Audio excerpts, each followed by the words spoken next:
Qual é o problema? Nós temos 2 clubes hoje gerenciando temporariamente o estádio do Maracanã. Esses 2 clubes competindo com o Vasco da Gama, um terceiro clube, e mais uma outra operadora, também competindo pelo estádio, tem como objetivo utilizar o estádio no mínimo 70 vezes por ano. Pela estrutura do calendário, isso pode gerar até 10 jogos, por mês, desculpa, não por semana, em alguns meses do ano. Isso gera um problema para as fases mais adiantadas de alguns campeonatos. Esse gargalo de jogos acontece normalmente nos meses mais importantes das competições, entre agosto e novembro.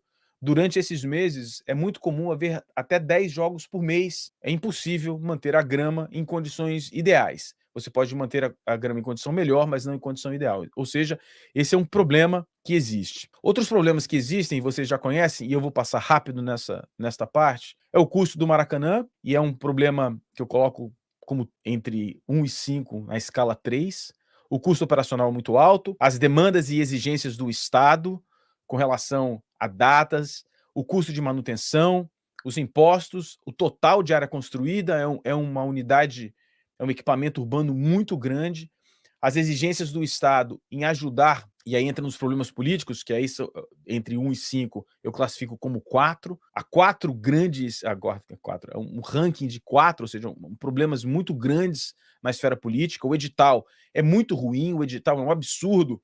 Enquanto a gente confeccionava as viabilidades, eu falava com o Thiago, que ajudou, que fez a viabilidade, na verdade, os absurdos do edital, a inviabilidade de se percorrer esse processo através do edital, mas a gente vai falar sobre isso mais lá para frente. O comitê de gestão do Maracanã, que será formado por 2 membros nomeados pelo Estado e 1 membro nomeado pelo consórcio, ou seja, pelo Flamengo e Fluminense. Ou seja, o Flamengo e Fluminense sempre terá problema para aprovar as coisas, sobretudo porque esse comitê de gestão será responsável pela elaboração do calendário do estádio. O número de jogos será sempre excessivo e a cessão para uso de terceiros, que apesar de ser imoral, é previsto legalmente. Então você vai aderir a um contrato que lhe obriga a ceder o estádio para jogos do Vasco, do Bangu, se quiser jogar, do Nova Iguaçu e etc. E os aspectos esportivos, que a gente vai falar um pouco mais lá para frente quando nós falarmos dos conceitos arquitetônicos. A acústica do Maracanã é muito ruim, a distância do gramado até a arquibancada nas 2 posições mais importantes do jogo, são atrás dos gols, são muito longe, são muito distantes. A falta de estresse visual, que nós vamos falar um pouco mais lá para frente,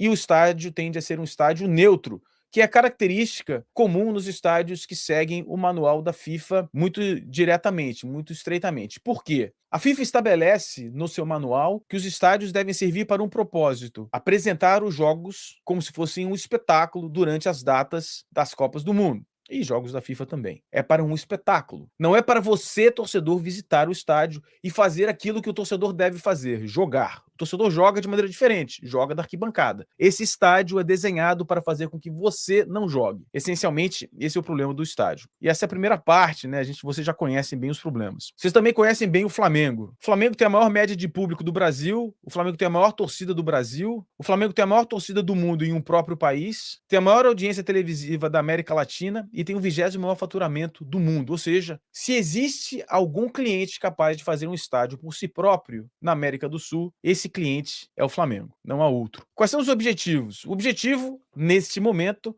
é construir um estádio no terreno do gasômetro, que valorize a torcida e seja financeiramente viável. Obviamente, a gente vai falar mais lá para frente sobre ser ou não ser no gasômetro, mas nesse momento, o que nós estamos estabelecendo, nosso objeto de análise é o terreno do gasômetro e um estádio no terreno do gasômetro. A seleção, o site selection, a seleção, a escolha do site. O terreno é um terreno do antigo gasômetro da cidade do Rio de Janeiro, localizado em área central, com oferta de transporte público, disponível, o terreno está disponível, está para venda, e com o proprietário disposto à comercialização. Isso não quer dizer que vá dar negócios, quer dizer que o terreno está no mercado. O terreno tem em torno de 86 mil metros quadrados, é propriedade de um fundo de investimento, o Fundo de Investimento Imobiliário Porto Maravilha, e está dentro da operação urbana Porto Maravilha, ou seja, tem um zoneamento favorável para a construção do estádio. E por que um estádio na operação urbana Porto Maravilha? Essencialmente, olhando do ponto de vista do poder público, é importante ter um equipamento urbano naquela região por conta da configuração da operação urbana. A operação urbana ela está se desenvolvendo nessa área onde está essa esfera vermelha, que é na região dos museus. Essa área está relativamente bem consolidada e está migrando muito lentamente na direção do terreno, que está aqui onde eu estou marcando com o mouse. Essa migração está acontecendo de maneira muito mais lenta do que aquilo que havia sido planejado pela prefeitura. Isso está gerando muito desconforto nos investidores originais nas áreas nesta região da operação, e a prefeitura tem, sim, o objetivo de acelerar esse processo. Esse processo vai ser consolidado com uma unidade de desenvolvimento nesta região, fora da zona de operação urbana, que é o desenvolvimento do Centro Cultural na antiga Estação Leopoldina. Mas mesmo assim, vai faltar uma área de desenvolvimento nessa região. O estádio teria essa função. O estádio poderia estabelecer essa função. Então, para o poder público, existe o interesse. Nós podemos discutir um pouco mais sobre a questão política, e nós vamos falar na sequência, mas existe sim um interesse de desenvolver, de acelerar o eixo urbano. O objetivo desta operação urbana, um dos objetivos dessa operação urbana, é aumentar a população local, que hoje está em torno de 40 mil pessoas para 100 mil pessoas, ou seja, mais do que dobrar. E ter um equipamento como estádio pode ser uma referência para esse desenvolvimento. Talvez prejudique o desenvolvimento residencial na vizinhança direta, ou seja, na rua onde está o estádio, mas na região certamente será um grande catalisador e um favorecedor. Inclusive, historicamente no Brasil, outros clubes, diga-se o Corinthians, conseguiu um empréstimo baseado na possibilidade de gerar desenvolvimento naquela região. Então é possível que o Flamengo também o faça. As aprovações são complexas, envolvem diferentes esferas públicas, municipal e estadual. São complexas. E aí entra uma discussão que é um ponto nevrálgico nisso. Há muitas pessoas, inclusive pessoas do mercado imobiliário, que desconfiam, particularmente do governo do estado, que o governo do estado vai dificultar as aprovações dos projetos. O governo do estado tem sim alguns níveis muito menores do que a prefeitura. A grande parte da aprovação desse projeto passa pela prefeitura, não pelo governo do estado, mas há sim a aprovação ambiental, vai passar pelo governo do estado. Nós nos informamos nesses dias e confirmamos, obrigado ao Ricardo Zogby, que também nos ajudou, vai passar pelo estado. Ou seja, o Estado tem lá uma camada de aprovação. E essa camada refere-se, como eu disse, a questões ambientais, ou seja, o Instituto de Meio Ambiente, o INEA, vai ser responsável também por aprovar. Ou seja, ninguém aqui está afirmando que as aprovações são fáceis, são aprovações complexas, mas são possíveis. E para isso, para que as aprovações aconteçam, é preciso que o Flamengo estabeleça um processo que nós já nos referimos, e foi a razão pela qual nós falamos do tamanho do Flamengo antes de falarmos da questão das aprovações, para a utilização da percepção do Estado com relação ao tamanho da torcida do Flamengo. Para isso, o Flamengo deve usar a sua própria torcida como mecanismo de uma pressão natural, normal e honesta para que o Estado, em todas as suas esferas, tanto na esfera pública quanto na esfera estadual, estabeleça o que diz a lei. Simplesmente isso. O Flamengo só vai pedir a lei, nada mais, nada menos. E para isso é preciso utilizar aquilo que o Flamengo tem como seu maior patrimônio, que é a sua torcida. O Flamengo tem que estabelecer uma comunicação direta entre o próprio Flamengo e os seus torcedores, os mantendo informados de tudo que acontece nesse processo de aprovação do projeto. Como, por exemplo, outdoors espalhados pela cidade, eu imagino até um digital, na verdade, dizendo: o projeto está parado na secretaria tal desde o dia 23 de 2 de 2025. Comunicações, estabelecer dentro do seu canal, dentro do YouTube, como nós estamos fazendo aqui, uma linha direta explicando todos os andamentos diários do projeto, porque não há nenhum assunto que seja mais popular dentro do Flamengo no momento do que seja o estádio. E é para isso que o povo precisa participar. Isso pode se tornar campanhas específicas, por exemplo, com a criação de camisetas, a participação de peças publicitárias, enfim, existem milhões de maneiras de estabelecer uma comunicação direta entre o processo de aprovação e a torcida. E por que isso? Ora, enquanto pode sim, vamos estabelecer que seja verdade que há sim um interesse de algum nível do poder público de bloquear esse projeto, este bloqueio deverá ser ilegal, porque estamos partindo da premissa do que será apresentado será absolutamente dentro da lei, ou seja, será algo ilegal. E se você deixar isto claro, isso vai prejudicar o que há de mais importante na relação entre políticos e o povo, que são votos. É preciso lembrar que na cidade do Rio de Janeiro, no estado do Rio de Janeiro, ou seja, na esfera estadual, mais de 50%, um pouco mais de 50% da população torce para o Flamengo. Se essa população estiver informada do processo, é muito pouco provável que os entraves sejam colocados como está sendo previsto por alguns. Vamos falar um pouco da performance financeira esperada, as projeções. Estamos estabelecendo diversas receitas, estamos fazendo alguns comparativos e a viabilidade que foi estabelecida aqui, essencialmente tinha 3 cenários, ficando apenas com o Maracanã, né? O Flamengo fica no Maracanã, num consórcio com o Fluminense. O Flamengo sai do Maracanã e estabelece o seu próprio estádio, ou a gestão de ambos, o Maracanã e o seu próprio estádio. Nessa situação, é possível que o estádio próprio consiga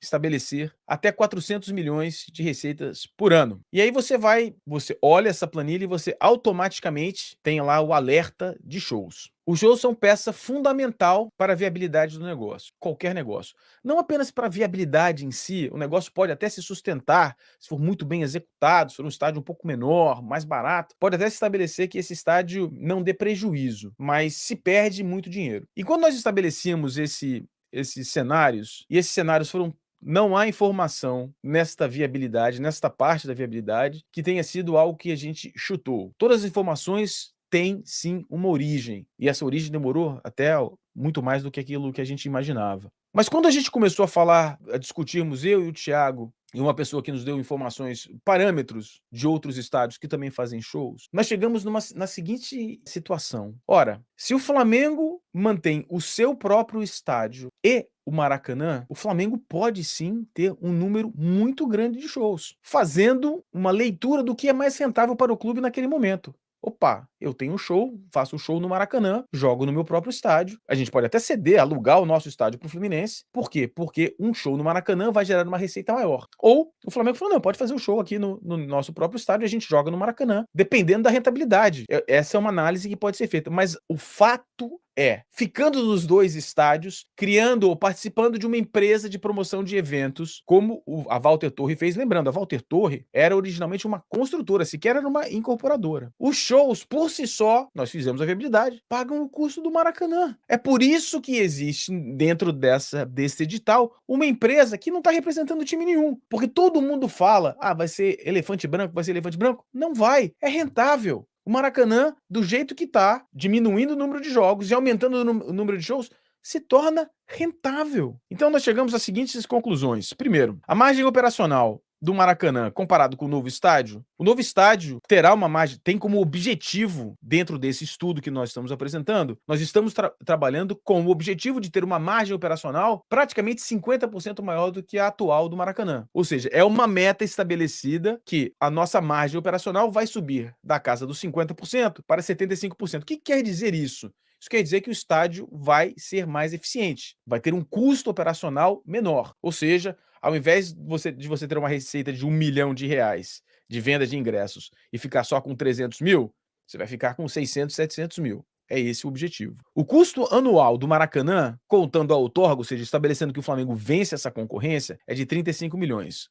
Do novo estádio, o objetivo é que esse custo anual fique em 15 milhões. E é possível. Nós fizemos as análises, conversamos com pessoas que cuidam de operações de estádio, e eu tenho até um exemplo. Estádios na Itália não são tão grandes, é verdade, não são estádios para 80 mil pessoas, são estádios menores. Esses estádios têm custo operacional muito mais baixo do que 15 milhões de reais. E lá, enfim, ou seja, é possível. E nós vamos falar um pouco como isso é possível. Isso é possível, por exemplo, aumentando sobremaneira a automação, fazendo um estádio que seja inteligente do ponto de vista do uso, diminuindo o custo operacional com o pessoal, que é muito alto. Você, é claro, com a automação você tem um custo inicial mais alto, mas o payback desse investimento, ou seja, quando você retorna esse investimento, é muito mais rápido. Então, reconhecimento facial, por exemplo, e o reconhecimento facial é importante para outras premissas que a gente vai apresentar daqui para frente, mas estabelecer que o projeto é parte do conceito do projeto, que haja sim um grande nível de automação, o mais automático possível, o mais eficiente possível. E não é só no reconhecimento facial, que é o exemplo que todo mundo conhece, mas é para tudo. É para limpeza, como fazer para ser mais fácil de limpar, é para manutenção, quanto tempo demora para que sejam feitas as manutenções necessárias. Tudo isso, que seja uma coisa eficiente em todos os aspectos. A viabilidade inicial, e o que você está vendo aí em vermelho é a planilha mesmo, propriamente dita, que foi bastante modificada, e mais uma vez fica aqui o registro ao querido Thiago Canelas, que nos ajudou muito nessa viabilidade. E quais são as conclusões? Primeiro, o estádio próprio é viável e tem potencial de se pagar, dependendo da gestão, mas é viável. Não é algo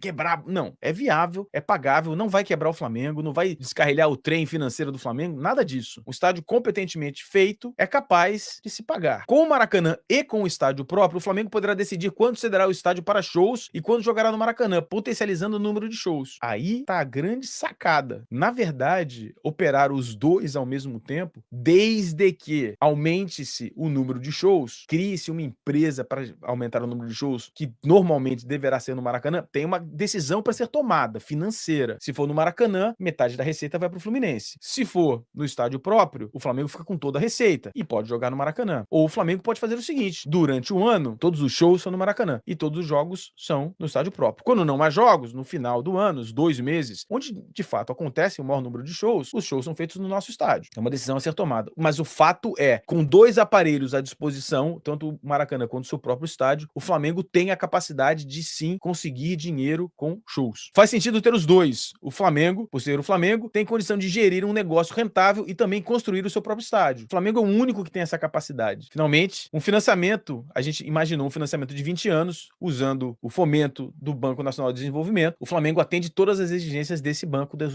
institucional, ou seja, nós partimos de uma planilha muito conservadora. Nossa planilha, e é importante, quando você faz essa análise de viabilidade, eu quero deixar claro que existem 3, tem mais níveis, mas 3 básicos, né? Conservador, realista ou otimista. Nossa planilha é conservadora. Nós estabelecemos como parâmetro para as nossas análises uma planilha conservadora. E aí a gente colocou tudo que a gente conseguiu verificar. E todos os dados dessa planilha têm uma base. Então a pesquisa não foi nada chutado. Como disse, as premissas são conservadoras. Qual é a conclusão? O estádio próprio, neste período da nossa análise, trará um resultado de aproximadamente R$1 bilhão. Isso pagando, se pagando, enfim. E você mantendo o Maracanã e o estádio próprio, desde que você estabeleça uma linha de shows, tenha uma política de shows, aumente o número de shows, você consegue, gerindo os dois, obviamente, lembrando, você vai ter que abrir é uma decisão que o clube precisa tomar, porque vai abrir um outro ramo, que não é o ramo core do Flamengo, que é a questão de shows. O Flamengo pode arrumar um parceiro, entrar como sócio e etc, mas isso gera um resultado neste período da nossa planilha de R$1,7 bilhões.